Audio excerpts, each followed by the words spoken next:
Well, this video is not as much fun as I typically like to have in the videos because we're going to talk about how world events have the likelihood and what is the fallout for our local real estate market when that happens. So if you've been watching the news whatsoever, we get that Russia is in the news all over the place for invading Ukraine.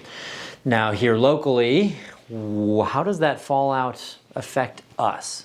Let's jump right into it. So with that news, we know the stock market has had significant declines.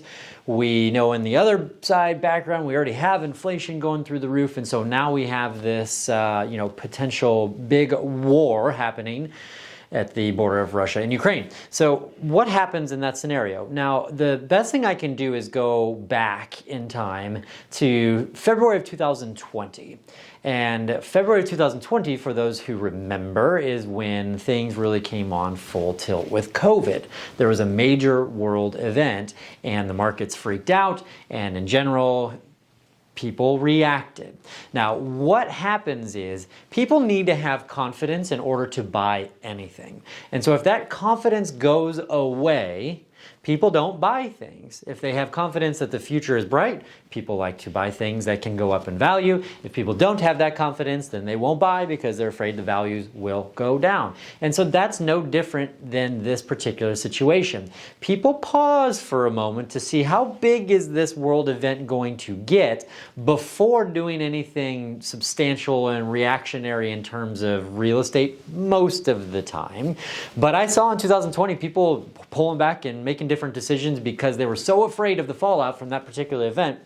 And what ended up happening is those that were smart enough to be able to buy during that time actually ended up being really great on the other side of things. So Warren Buffett has the quote that I'm totally going to botch this right now, but basically buy when others are, no, be greedy when others are fearful and be fearful when others are greedy. That's got to be close. I think that's very close. So anyway, that quote is an absolutely iconic quote because how applicable it is. So when there is fear out there, that typically tends to be a very good time to buy. And when confidence is soaring and there's no fear, it's probably not. And that absolutely applies to our local market here. Now, we are a second home market. We are a luxury home market in a lot of ways. And so if people don't feel confident about their money and what's happening with their money, then they're likely not going to spend a lot of money on a second home because their primary is what's most important. They retract from that perspective. So something to keep in mind as we watch what goes on here. But overall, we're still seeing a lot of demand out there. We're still seeing a lot of multiple offer situations. So we're just getting into this conflict. Hopefully it's very quick, but time will tell. Now, don't forget to subscribe to the channel. Please like this video. It really helps the algorithm so that it can inspire me to make more videos like this for you. Have an awesome day. Talk soon.